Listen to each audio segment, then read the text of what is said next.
Okay, good morning. Sam Clemens from the Sioux Falls Police Department. I'm going to talk about something that happened last night. We had a robbery and a rape that happened. The call came in about 10:52 p.m. The robbery took place, actually the whole incident took place at a casino in the 1300 block of South Cliff Avenue. What happened, there was a man that entered. He had basically his shirt had been pulled up over his face to try to conceal his face. He walked in. The clerk was in a back room. He knocked on the door. The clerk thought it was another patron. Apparently that's kind of a regular thing, I guess. So when she opened the door, the guy pointed a gun at her and said he wanted cash. She ended up getting the cash, giving it to him. Once he had it, he then pushed her down to the ground. Again, this took place in the back room, and ended up raping her. He left with the money. She immediately called 911. And we had officers obviously responded. She received some medical attention. She did not have any serious injuries. The casino had some surveillance video, so officers were able to get a description of the suspect from that and also from the victim. And around 3:30 a.m., we had an officer that found the suspect near 8th Street and Indiana. The man was arrested on several charges. A handgun was found in his waistband. The officers ended up checking and found out that handgun had been reported stolen. It was actually stolen from an unlocked car that had been parked at a hotel in the 3200 block of South Carolina Avenue last Friday night. So the man, I believe he's just probably about ready to get over to jail at this point. He was in the interview rooms just for investigative reasons. So if he's not there, he will be there shortly. His last name is Brooks, B-R-O-O-K-S. First is Marion, M-A-R-I-A-N. Middle is Alexander, A-L-E-X-A-N-D-E-R. He's 36 from Sioux Falls. The charges are robbery in the first degree, rape in the second degree. There are 2 counts of aggravated grand theft, one for the cash and one for the gun, the stolen gun. Possession of a firearm by a former violent offender, commit a felony with a firearm, and then aggravated assault. The victim in this case is a 52-year-old woman from Sioux Falls. There's really absolutely no connection between the victim and the suspect, and that's really one of the things that makes this so troubling. Frequently when we have robberies, it's a stranger. Obviously this has taken it to a whole new level with the sexual assault that took place. I think that's it, unless you guys have any questions for me. The time took place at, we were called at 10:52 p.m. last night. This took place in the 1300 block of South Cliff Avenue. It's actually Ace's Casino was the location.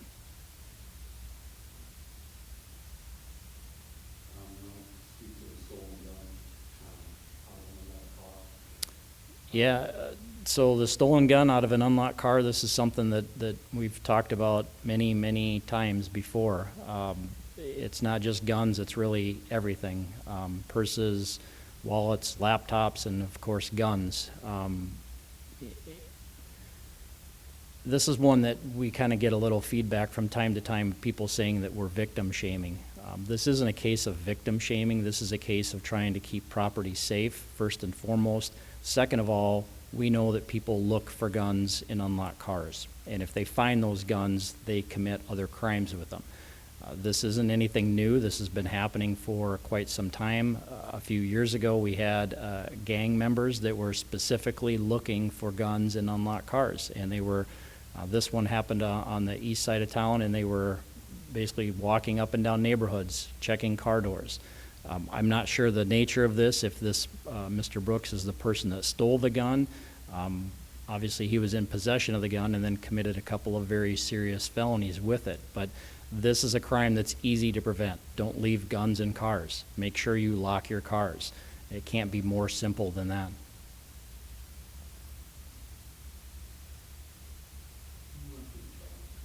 The charges again? Yep. We had first-degree robbery, second-degree rape, 2 counts of aggravated grand theft, possession of a firearm by a former violent offender, commit a felony with a firearm, and then aggravated assault.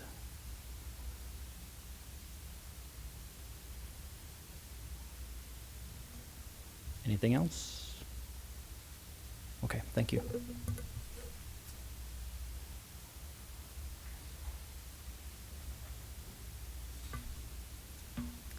Good morning. I am Denise Patton. I am the Vector Control Program Coordinator and Entomologist with the Sioux Falls Health Department. And I've been asked to kind of discuss a little bit about the program for all of you. Today marks the first day of summer, and it is also Mosquito Control Awareness Week. So that's kind of very timely, I guess. So I'll start by kind of backing up a little bit and let you know that in 2003, the state of South Dakota was hit with West Nile virus. It didn't exist at all prior to that date, and that very first year we had 1,159 cases. So it became a big, big deal, and a full-time position and a program kind of was born at that time.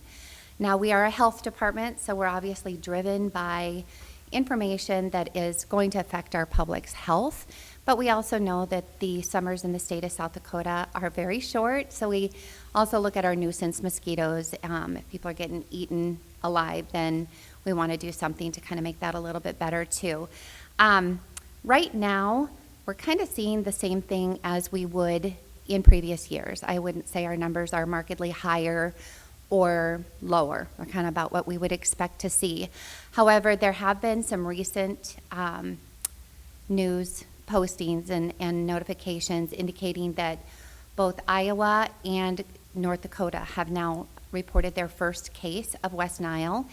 Well, one was a pool of mosquitoes, the other one was a human case, which is a little bit earlier than it has been in the past. So we are, of course, monitoring all of our data so that we know when we need to really ramp up our efforts. So just an explanation of kind of what we're doing in the city of Sioux Falls. We take the entire city and we've divided it into 18 different zones. Each of those zones has, at minimum, one trap in it. And that trap is not meant to collect all the mosquitoes in the area. It's just meant to give us a representative example or sampling of the kind of mosquitoes that are there.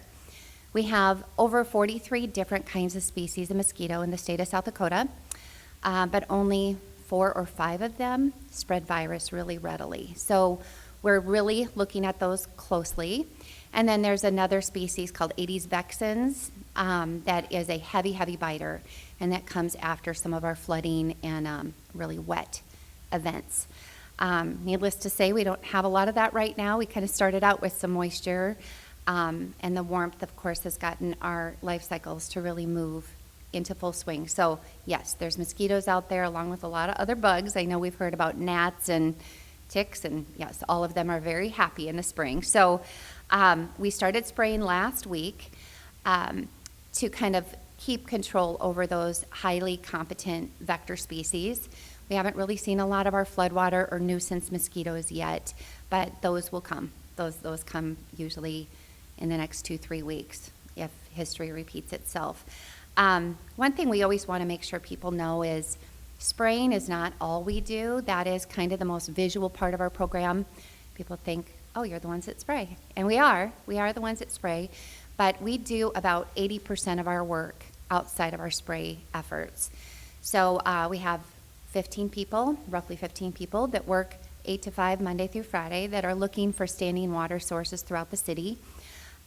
Detention ponds, retention ponds, ditches, marshes, cattails, things like that. And looking for those sites where mosquitoes want to lay their eggs and complete their life cycle. So we're looking for those because if we can find them, we can use a biologically safe, natural product that is put into the water. It doesn't affect other aquatic insects or birds or wildlife in any way, but it's very target specific to controlling mosquitoes. So that's our goal. If we can get to those, we would be in good shape. But clearly we're not going to get to every body of water in the city all the time. So, and that changes obviously on a regular basis. So I would say about 80% of what we do is doing larviciding and treating the water that is just standing or habitats where mosquitoes are kind of hanging out in the day. So we're doing those things. We're doing some turf treatments. We do what they call source reduction. So anytime you can reduce or eliminate the source or the habitat where mosquitoes are without any sort of chemical or product intervention, that is obviously going to be your cheapest route and the safest. So we try to dump out buckets and find tires and all of those things. And of course, we encourage the public to do that too. We are only out in public spaces, so private property is kind of left to everybody else. If we can ever be a resource for that, please feel free to call and we can help you out. But pools and bird baths and water features, things like that, we encourage people to keep a really close eye on so we don't have stagnant water that can add to our issues within the city limits. So, and then we also try to do some education out in the parks and at events where we can hand out coloring books and educational brochures and just be a face to the program because, again, everybody sees us behind a truck spraying in the neighborhoods. With that being said, another question we get quite a bit is, how safe is our sprays? And we want you to know that those nozzles that are in the back of our trucks are very, very specially designed to take just a very small amount of liquid. It's a product that we mix with water. It's called Aqua Resolin. That's the product we're using this year. It's mixed with water, and that nozzle will take just the smallest of content and shoot it through and into a billion tiny little droplets. We want to create a cloud that will hover as long as possible. But we all know that if there's a cloud, it's going to disseminate very, very quickly and settle to the ground. And within about 15 minutes of it hitting the ground, there's no longer any traces of it. It breaks down very quickly and is super safe in the environment. Less than a teaspoon of active ingredient is distributed per acre. The rest is water. So we know that that cloud out the back of the truck looks really ominous, but it's not near as scary as it seems like it would be. So because it's the small amount, mosquito is a very, very small insect. That's really all we're trying to address. Larger insects or our pollinators, that gets brought up quite a bit. They are done foraging at that time. We have a very specific label that we follow. We go out at dawn or dusk when mosquito activity is at its height. And then we're also being respectful of our pollinators and when they're done doing their thing. And they're driven very much by physiological cues in our environment, like when the sun sets and things like that. So we're always looking at those two things and balancing them. Again, we only go out and spray if there is a risk to health or we have a really, really high number of biting mosquitoes that are just going to make people really miserable. And those biting mosquitoes do have a small percentage of a chance to carry virus. They're just not super good at it. So we always want people to know when we're going to go out and spray. So we will put out notifications. This year we're doing it a little different than we have in the past, but we encourage everybody to sign up for our Everbridge text alerts, a lot like the snow alerts, things like that. If you text the word spray to 888-777, you will get immediate notifications of the zones that we intend to spray. So if you do choose to go indoors or do something different, you are welcome to do so. We respect that. But you can be outdoors and your pets can be outdoors and it's not going to hurt you. But whatever you choose to do, that's a really great way to stay in the loop on that. You can also go to siouxfalls.org and you'll see just a brief summary at the top of our webpage that will always give you the information about what we intend to spray and when we've completed those sprays. So we try to stay on top of that. There's also an interactive spray map where you can key in your address and find out the zone that you're in. Or if you're going to be at a ball field, across town or something, you can look at all of those things. So that's really important. I will say that the 4th of July is fast approaching, so it's in just a couple weeks. That holiday typically marks kind of our kickoff of peak transmission season. And, it's kind of hypothesized, I guess, that it's because everybody's outside on the 4th of July. They're doing a lot of outdoor activities. Our mosquitoes have had plenty of time to amplify virus and to multiply and breed, so they're out there. And people tend to get bit, of course. So usually a week or two after the 4th of July holiday is when we start really seeing cases popping up. With the neighboring states having some reports of West Nile, that might happen a little bit sooner. We're not sure. Of course, we will always be sure to let everybody know kind of what our concerns are and know that our actions and our activities out in the field are being done in response to our trap data and our surveillance data and case data and all of those things. We're a very data-driven program, and so a lot of people don't know all those kind of behind-the-scene things that we're doing. One quick little note, we're, in addition to the things we always do that I just mentioned, we're always trying to find new ways to reach more people, do things more efficiently, a little less expensive, with as little environmental impact as possible. We have a couple new things that we're kind of diving into this year. We haven't explored them in great detail. I'm hoping to get some really good information, and maybe next year I can give more detail about it. But one is a biological control, which is just a natural, looks kind of like a flower pot, that will attract females that are ready to lay eggs.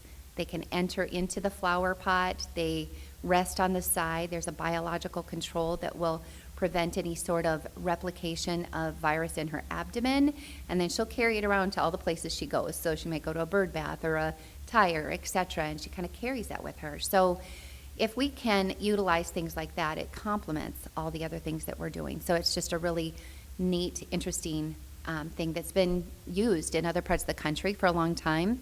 It just recently got labeled for use with the species we have here. So we are going to be partnering with a couple of our local entities to maybe try it out and see what's happening. I'm really excited about that. We are also doing a pretty in-depth field trial where we're comparing some of the products that are labeled for use. There's some pretty general ones that get used all the time, and they just end up getting formulated differently. But of course, the costs vary, the application rates vary. It's really important to us to know that the products we're using are going to last as long as possible, require the least amount of field work, because those all add up, time and staff dollars, etc. So anyway, we're hoping to get some really good data on the residuals and their use out in the public. So we're excited about that. Maybe next year I'll have a little bit more information on that. And lastly, just a reminder to sign up for those text alerts. It's just a really super way to kind of be one step ahead of whatever's going on. And we have a hotline too. So if you ever see standing water or something that you have a question about, we encourage people to call that, and that's on our website as well.